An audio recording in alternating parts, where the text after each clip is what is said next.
When Reckoning dropped, it was meant to be the big ending for Black Ops 6 Zombies, and frankly, everything the Dark Aether story has set up so far as a whole and been building towards. All of the maps, all of the intel, all of the build-up was supposed to pay off here. Everything that started with Eddie Richtofen and the formation of Requiem, Kraft and the Vanguard Demons, and the future for AETHER in Modern Warfare Zombies. It was all meant to culminate here. The problem is that instead of tying everything together, Reckoning made a lot of the story threads feel like they were never going anywhere in the first place. The ending leaves so much unanswered that many fans, including myself, who have followed the Dark Aether story since Black Ops Cold War, are walking away more confused and disappointed than ever. It's not that the ideas were bad, the setup from Cold War was some of the strongest Zombies had seen in years. I expected something really poor when Zombies set out to continue past Tag the Toten, and Cold War's exceptional character writing and meticulous attention to detail in the intel system set up an incredible world and rewarded anyone who paid close attention. The game's ending and every game after has been building for this big finale with Black Ops 6. The problem is that Black Ops 6 ignored that foundation, forgot its own history, and bent characters out of shape just to make the plot hit certain beats. Reckoning was the map where those problems all came to a head, and people realized there was really no big finale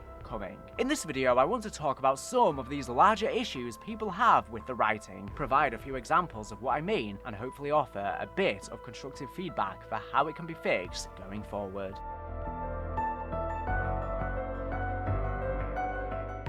Firstly, let's talk characterization. A big issue with it here is that oftentimes the new characters' personalities feel very malleable, as though they shift around to fit the needs of the plot. Take Carver. In The Tomb and Shattered Vale, he makes it clear he does not trust the SAM AI. She even tries to kill the crew in Shattered Vale, sending the Z-Rex after them. If anything, that should have locked in his distrust. Instead, Reckoning flips him instantly to her side with no build up. This is not character growth. It is an obvious forced shift so she could have more allies on screen, and it wouldn't be the three Requiem characters choosing Richtofen and only Maya siding with the SAM AI. Especially when we've just had Grief release, of which makes the SAM AI seem very villainous and gets enjoyment out of causing pain and suffering. Yet, then, just a season later on Reckoning, they're trying to make us very empathetic with her. I understand there's a middle ground, but that jarring flip-flop makes it seem like there's different writers at Treyarch that have different ideas for what she should be, and there's no unity. That's not the only time Carver gets written out of character. In gameplay, he throws a Casimir grenade and says, "Whoever Casimir was, I'm a fan."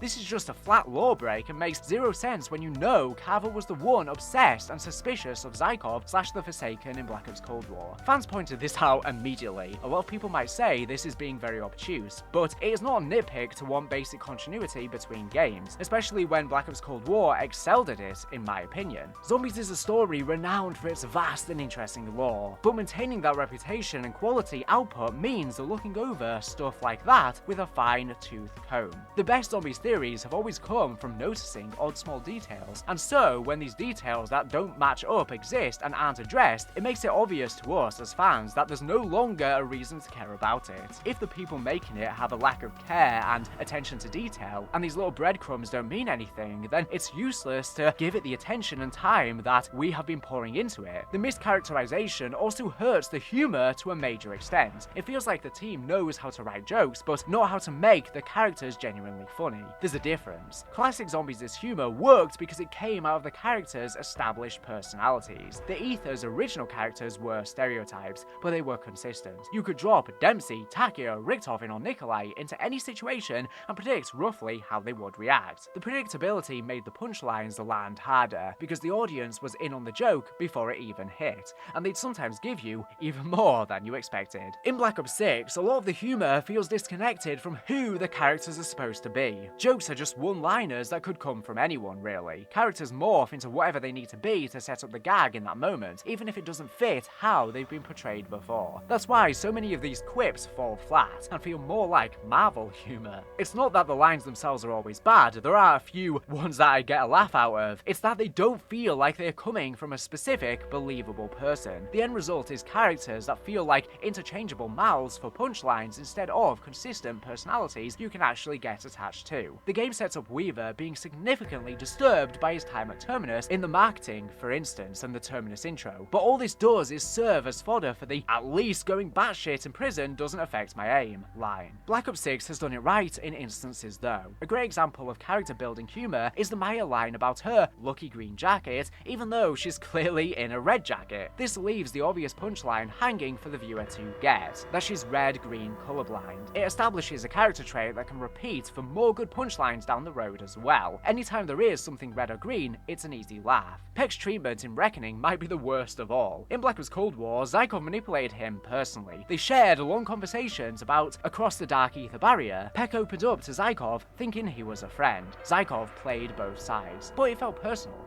and Peck was clearly both flabbergasted and betrayed by his lies. They had a very close relationship. But in Reckoning, Peck is literally seeing inside Janus Towers with the Forsaken contained there, as well as the death of the Forsaken, and he says nothing. Not one line about his life's work being here. Nothing about Zykov. Nothing about Omega. He just occasionally quips here and there. Peck's absence of reaction in Reckoning erases all of that history. It's like those Cold War moments never happened. And this is unanimous throughout Black Ops 6. There are way too many characters, and it leads to people like Peck and Ravenov just getting a few lines per map and their characters feeling so disconnected, and it makes the whole story have absolutely no emotional weight. Peck was by far one of the best new additions to the Dark Ether narrative, and I was so excited to see what they were going to do with him in Black Ops 6, and instead they've barely done anything at all, which is the complete polar opposite to what we were expecting when we were left on that cliffhanger at the ending of Forsaken. We thought he was going to be sort of an anti-hero type role going on a revenge arc with Richtofen, but really apart from Terminus, that plot thread is quickly abandoned, and who knows what happens to him in the future. Maybe we'll literally never hear from him again, and if so, that's so sad because he had such a great story throughout Black Ops Cold War. They might as well have just ended it then if they weren't going to do any further, or at least had him break us out on Terminus and then he departs from that map then, if they're not going to do anything with him. Another great example of missed character potential like this is Weaver and Citadel Daymore. In the midst of the Citadel Easter egg, Kraft reveals Eddie's family was burned to death in a house fire someone started.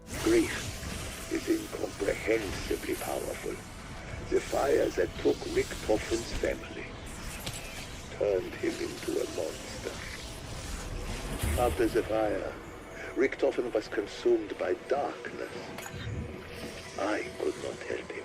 This should have obviously set off alarm bells for Weaver, who was haunted about burning a woman and child to death in a house. Instead, not only is he not suspicious at all, he quite literally has no reaction. And then obviously when he finds out that Kraft is his father, he has an ambiguous facial reaction. But then, come the tomb, it's not really ever expanded upon. There should have been a lot more character development there, exploring how he was dealing with that revelation, and him starting to suspect that Richtofen's family could have been the one that he actually killed, which he was oblivious to apparently at that point. But his facial reaction on Citadel Daymore seemed to imply that he was starting to get onto it, but that is literally never done with, and then it just sets up Shattered Veil where it seems like he learns it from the first time from Richtofen, but Kraft literally tells them already on Citadel Daymore. And this is what I'm saying, it is just such inconsistent character writing, and it really does feel like there's different people writing stuff for this game, and they are just absolutely not working together in a coherent way. I don't really know what is causing this, but Trek really need to figure it out for Black Ops 7, because I am struggling to be emotionally invested in any of these characters when they don't feel like real people. They feel like algorithms just spitting out random things at the spur of a moment without being further developed. That brings me to the next topic.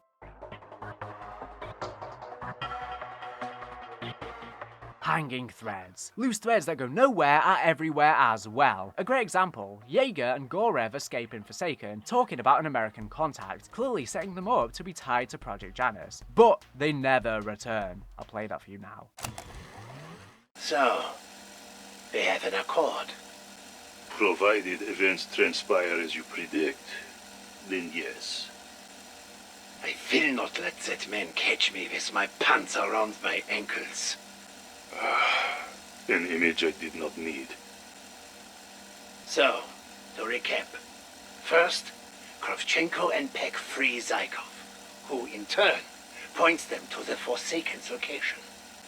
Once they have that, they extract it from the Dark Ether and place it securely in their prison box. At which point we swoop in with our hind as instructed to take the cage to the facility outside Moscow. That is, If everything goes according to plan, if things fall apart, If things fall apart, Plan B. Plan B indeed. Your contact. He can guarantee our safety. We will be granted safe passage, and possibly employment, depending on how we play our parts. We are privy to a world of secrets few know even exist. In the right hands, we are more valuable alive. But in Kravchenko's... I understand. Cheer up, Golem. We're the heroes in this, like your spaghetti restaurant, yeah? I'm Stephen McQueen, and you're... well, you're the other guy. Yul Brenner. Exactly. The Magnificent Two.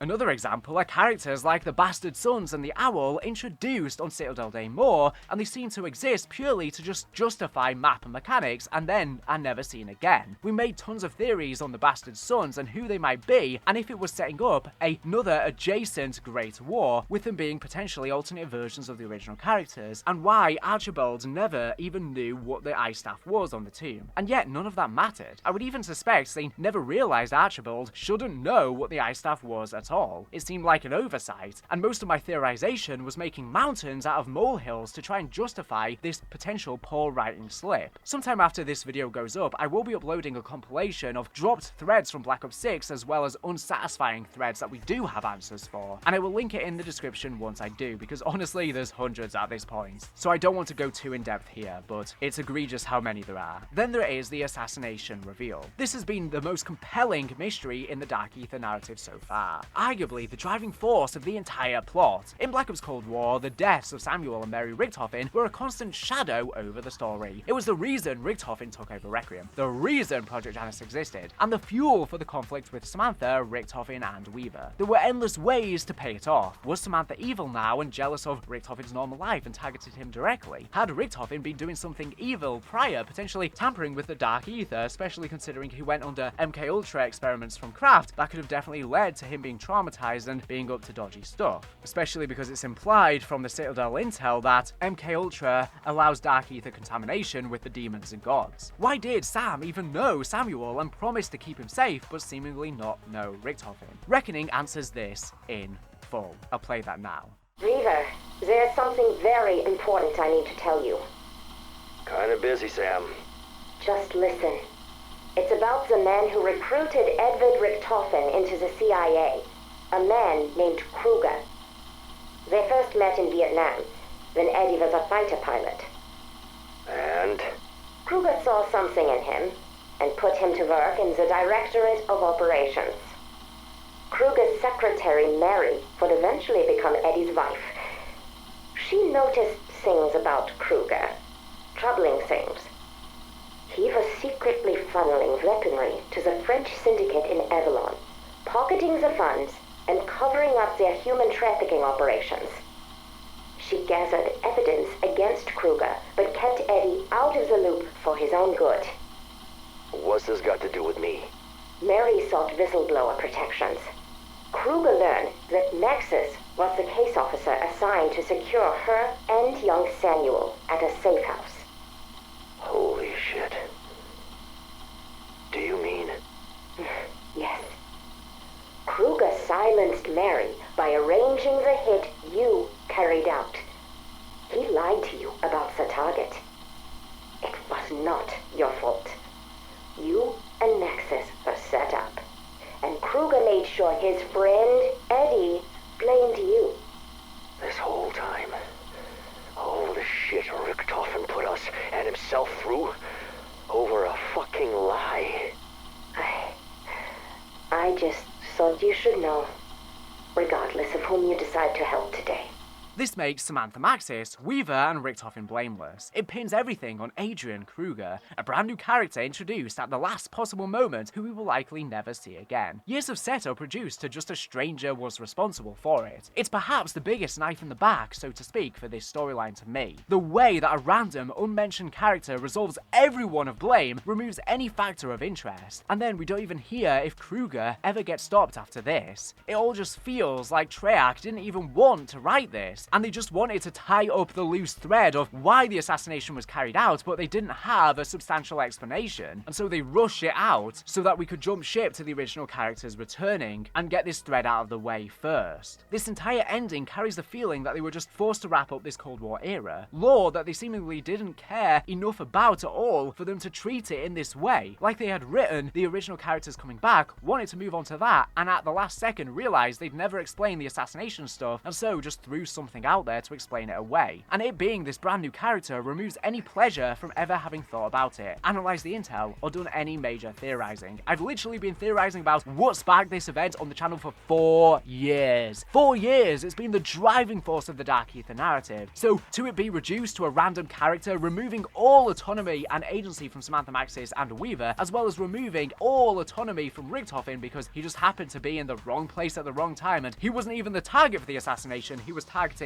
his wife Mary, is just jarring. And why does that even lead to his son dying? Why would Kruger want to do that? And it's especially jarring as well because now that Richtofen has his family back in one of the endings, which is probably the canon one, well, the reason why his wife Mary was a whistleblower against Kruger, and the reason why she was targeted for assassination was because he was involved with drug cartels and smuggling and the French syndicate and weapon cartels and manufacturing and all of this horrible stuff, which Richtofen has now been involved in the Dark Aether chapter since his family died, trying to restore them. He's been doing the same thing, literally trafficking humans that we learn about on Terminus, for example. So surely him having his family is not going to work out because he's a changed person and basically become the person who led to their deaths in the first place. And even if Richtofen's able to successfully hide this aspect from him from Mallory, surely that's going to slip out at some point because he's now a changed character. That trauma and those horrible actions are not going to be able to stay closed in his chest forever. And this reveal is just something we objectively could have never figured out from any of the clues in Black Ops Cold War, and it ultimately means all of that speculation is entirely irrelevant. I have already uploaded a video going over the story of this in more detail and how I feel about it that you can check out on screen and in the description, but something I forgot to mention in that video is the Mr. Peak's note saying that from a supposed child in the Dark Aether, keeping them safe, and this note is burnt, suggesting that this is from the soul of Richtofen's son Samuel that died. But now that Richtofen has his family back, this is never going to get an explanation, so what the hell was the point of this? This is emblematic of so many of the problems with them ditching all of these clues throughout Black Ops Cold War. There's just so many things where we're just like, well, what did this mean then? We just have been speculating about it for years for no reason, and it worries me because jumping into Black Ops 7 Zombies, I of course want to speculate about a lot of things, especially now the OG crew are back. However, I'm feeling like, well, I'm probably just going to end up wasting my time again because any of the clues are not going to end up leading anywhere, or Treyarch have forgotten about them, or they weren't intentional, and it's going to make theorizing feel really redundant if this carries forward into Black Ops 7, so really needs to change. There needs to be someone tracking this stuff at Treyarch, you know, sussing out what the community is talking about. You know, they don't need to answer everything, but they can't be leaving jarring things like this unexplained. And a good example of this is the Chaos storyline's handling, which is another missed opportunity. Black Ops 6 borrows elements like the Sentinel artifact and even name drops characters from Chaos, but never makes it clear whether Chaos is fully canon or not. It implies as such, but we don't have enough to go on. They don't tell us what's been changed or how it really connects. The Reckoning could have finally given answers, or even in the Tomb, but it ends up being a relatively nothing map, and almost all of the intel is just about Archibald. Surely like a few more documents or something could have been spared to clue us in on the fates of the Chaos characters. Why else tie Chaos back in if they're not going to do anything substantial with it? The Sentinel artifact just serves as a plot device, nothing is done with it. They don't ever explain what happened to the characters after Ancient Evil. They don't ever give us new lore that actually makes more sense of the Chaos storyline. I'm actually more confused about the Chaos storyline now than they ever have been because all of the new plot threads they've introduced just create more questions than answers. Chaos elements are sprinkled in without explanation. Shaw and Scarlet get name dropped, but no new story at all is given in the context. It's just a name drop for, I guess, us, the hardcore community that's been obsessed with the stories. The general audience is not even going to know who these people are, especially when when nothing is done with them. We find out Alistair was after the Sentinel artifact, but in a time that doesn't really fit with the Chaos story well, but also doesn't really break it, so it doesn't help establish canonicity at all. And the Sentinel artifact, like I said, is treated like any other object. It could be anything to move the plot forward. It doesn't have to be tied to the Chaos story. They could have created any device at all to bring Richtofen's family back, or to bring the Samiai a physical body. They also muddy the water and seem to imply every Sentinel artifact was actually one singular artifact appearing in different forms in Terminus's ending cutscene. But then they clear this up by naming all of the Sentinel artifacts in the Tomb's ending cutscene. So it's kind of unclear, and this gets extra muddy when, in the Tomb's boss fight at the end, the Odin artifact splits into 9. But it is still just the Odin artifact. Is this implying that all artifacts are one and the same in this timeline? Because why specifically do we have the Odin artifact? Surely Richtofen could have tried to chase the others as well, especially the ones we've never seen about, especially when it splits into 9, and of course we have the 9 in the Chaos story, which implies a connection there. Compare this to Black Ops Cold War's attention to detail with Valentina. She started as a background name in a few pieces of intel on the launch map. With each intel drop, her presence grew, and people who paid close attention to the intel began to speculate on her motivations, finding her actions more and more suspicious. When she was finally revealed to be the daughter of Vogel, her full name, Angelica Hannibal Vogel, was something players could have predicted. Her initials were hidden in plain sight as Vogel's PC password back in the launch map D Machine. Cold War set up major reveals months in advance, with details like this, and that made paying attention to the intel and dialogue feel rewarding. For example, we started suspecting the identity of the director being none other than Edward Richtofen, which we were right about. We got satisfying payoffs to all of these mysteries. Even if some felt it was predictable, is a predictable thing better than something that doesn't make sense? I definitely agree. A satisfying thing does not need to be a plot twist. It just needs to be effectively done, and something that can retroactively make sense. Cold War set up major reveals months in advance with details like this, and that made paying attention to the intel and dialogue feel rewarding. It's a large part of what sparked the uptick for my channel around that time. I was just so interested. I love making my entire Cold War zombie storyline video, and I think it really helped get people into the story who were overwhelmed by the sheer quantity of the intel in the game, because I really don't think the intel was the problem, or the quantity. The world building was so great, but I understand people are busy with their day-to-day lives, so probably didn't have the time to be able to consume it all. But it didn't mean the writing was bad, and that's why people like I exist. That's why YouTubers exist, to be able to explain these things for people who do not have that time, or just to better contextualize things. The writing gaps in Black Ops 6 are not just in the big moments. Ravanov's supposed past with Samantha Maxis is another example. The game shows a photo of them together before Firebase C, but this seems to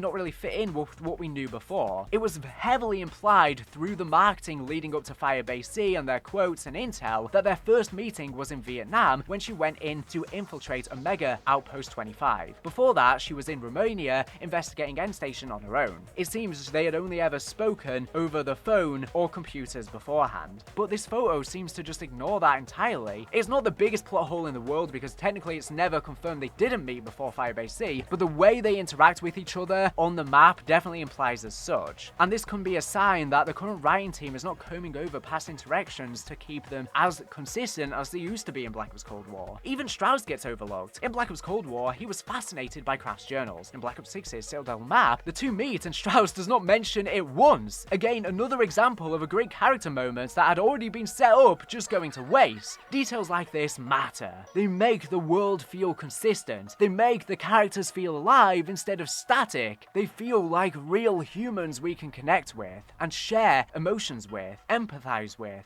feel with. They reward players who remember these connections. Instead, it makes you feel like you wasted your time. The lack of attention to continuity hurts theorizing too, like I said. In Black Ops Cold War, every line could be a breadcrumb. Valentina's early intel, the slow build-up of Zaikov's betrayal, which we ultimately predicted, and was slowly weaved in, Vogel's password, Craft's journals, these were small pieces that tied into massive payoffs. In Black Ops 6, following the details either leads to nowhere or reveals unintentional contradictions, or therefore, by the time we get the answer, it couldn't have ever been guessed, and seems out of place. For example, the Kruger reveal. Cutscene quality has also dropped. Reckoning's final cutscene lasts about a minute and a half per side. Eddie's reunion with his family is entirely without dialogue. Oh, you thought his wife might be horrified at the man he had become to save them? Or he might say something at least? Yes, his emotions speak volumes about that trauma, but I don't think this is satisfying enough. Especially when this is the thing we've been building towards ever since Black Ops Cold War for 4 years. For us to just get a quick shot of him running over and hugging, and that's the chapter over with, doesn't feel like enough. He just hugs them in complete silence. His facial expression does the legwork, and it's great, but there should have been something more. Whether it be a montage with his family afterwards or something, I don't know, but it doesn't feel satisfying enough. There's not enough emotional weight. Compare that to Tag the Totems, the long, heartfelt goodbye for the AETHER story. That ending respected what had come before and gave closure. Reckoning's ending feels like it is only there to tease Black Ops 7, and some even say ruin the potent ending of Tag the Totem and its farewell to those characters. A lot of that, in my opinion, rides on their depictions in Black Ops 7 and how they explain it all. But I'm not holding my breath with what we've seen from Black Ops 6. There's not enough evidence to go on that they're going to do it in a satisfying way. And another example is Black Ops Cold War's ending. It ends in such a great way on Forsaken. It wraps up all of the loose threads. Samantha Maxis' arc gets closed up with her going into the Dark Aether. Richtofen's arc gets closed up with his reveal and gives a teaser for what he is up to next with Project Janus, theorizing about how he's going to bring his family back. Seeing the Requiem heads get arrested as well is great setup, again, closure to them. They are so happy before, they've spent the last couple years fighting the outbreaks and they won, but ultimately they actually didn't win because they got played the entire time by Richtofen and end up locked. We were speculating about what that could have done to them come Black Ops 6, but ultimately it's not paid out enough because, like I said, the characters are very inconsistent. We get the Peck post-credit scene as well, setting up the Terminus launch map for Black Ops 6. It's all done amazingly. Yes, a lot of that is riding on a cliffhanger for the next game, but it felt like the ending of a season of a TV show. I think it's one of the most satisfying endings we've ever gotten in Zombies, because I know the AETHER story endings were often intentionally very ambiguous, such as Origin's ending or Black Ops 3's ending, and some people didn't like that. Cold Wars was really uneasy to understand, but I think had great character payoff. Everyone came full circle. Come Black Ops 6, nothing really gets any payoff enough at all. Whilst Richtofen got what he wanted, it doesn't feel satisfying enough to us. Especially the Sam alternative ending. There's pretty much nothing we can really take from that. We don't know what she's gonna do now that she has a body and we know she has Dark Aether powers. It's left completely open-ended, but not in a way that feels satisfying to me. But where do we go from here? Fans have been clear about what could help. Some better oversight to check dialogue and intel against past games and dates. A perfect example is the My Warheads intel. In-game, it's dated June, which lines up with the launch of Outbreak. But that's wrong. The correct date should be November, based on the main quest 1 from Outbreak. The writers pulled the date from their own official blog, but misread it. It's actually the date for Firebase Z, which Outbreak was going on in the background at that time, but the main quest 1 hadn't happened yet, obviously, because Samantha needed to be rescued from the Dark Aether first, to be able to even help us on Outbreak to send the warheads into the Pacific. Fans immediately caught the discrepancy, even linking the original blog post that proves the timeline doesn't match, but also pointing out exactly how the writers probably misread it. Despite how easy it would be to fix, the wrong data stayed in the game for some reason. I don't know why. It's a minor detail, but when Cold War built its reputation on getting the little things right, moments like this stand out. Simple rewrites to remove lines that contradict history, like Carver's Casimir joke, and holding more respect to characters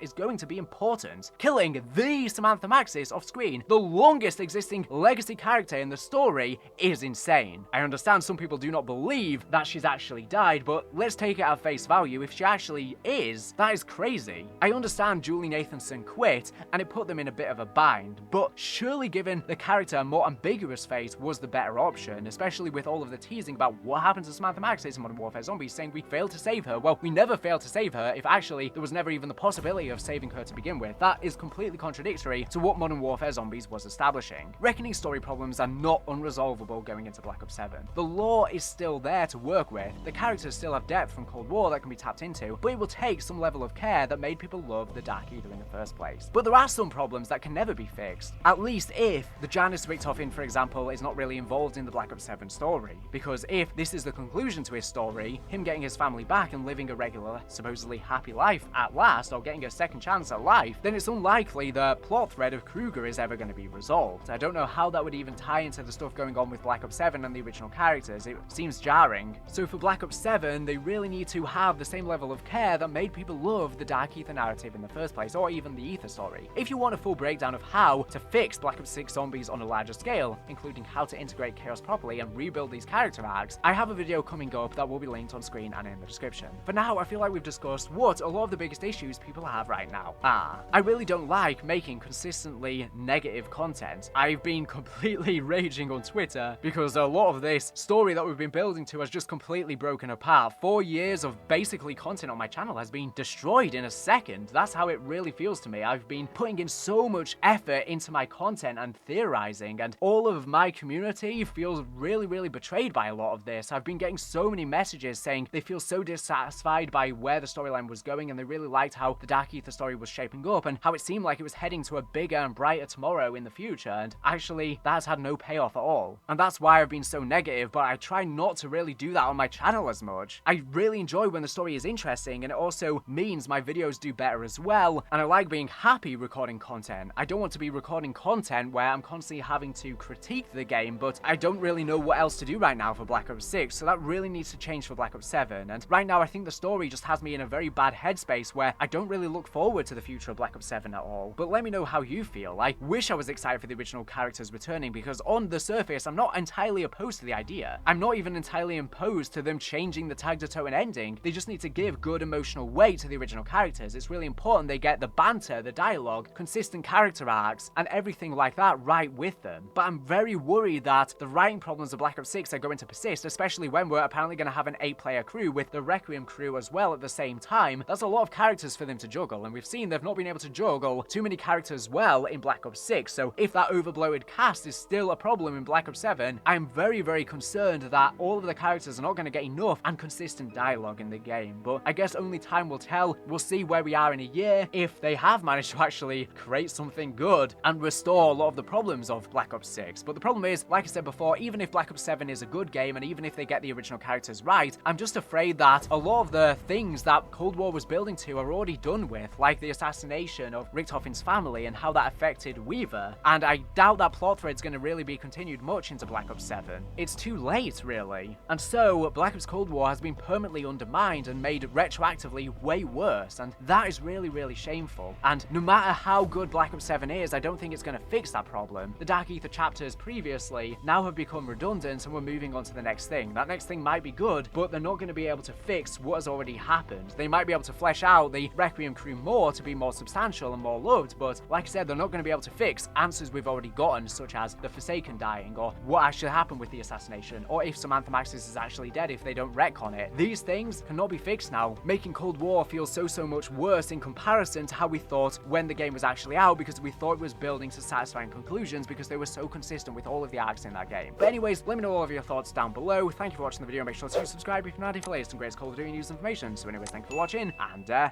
bye.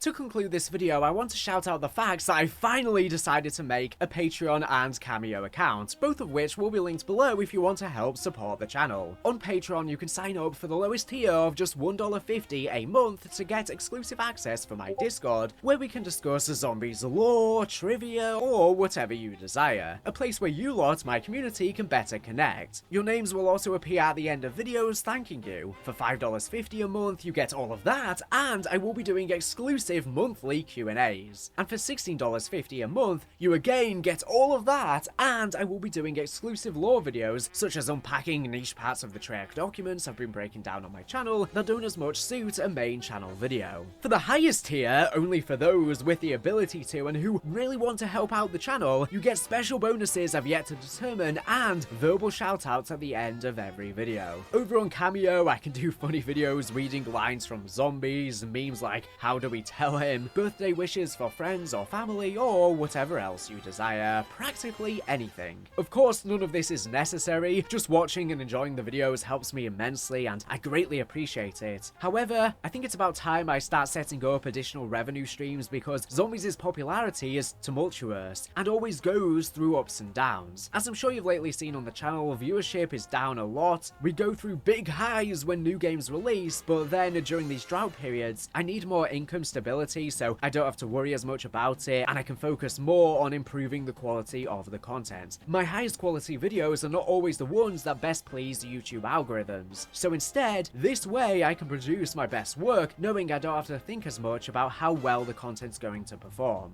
So if you'd like to support me on Patreon for exclusive content or would like a simple cameo message, you can do so to further support me via the links below, but only if you can afford it and you actually want to help me. Don't feel like you are forced to, don't worry, I'll survive. It would just help relieve some of the pressure during inconsistent periods on the channel so I don't have to solely rely on AdSense revenue and still maintain the sheer quantity and quality of content that I put out. Obviously I pump out literally a boatload of content and some of these are absolutely crazy projects over hour-long videos, so it's a lot on my plate, especially when these videos don't perform particularly well. And I've not been doing many sponsorships lately to help supplement revenue either, so it would greatly help. Thank you for any generous person once again who does kindly support the channel. It means the absolute world and will really help keep this boat afloat.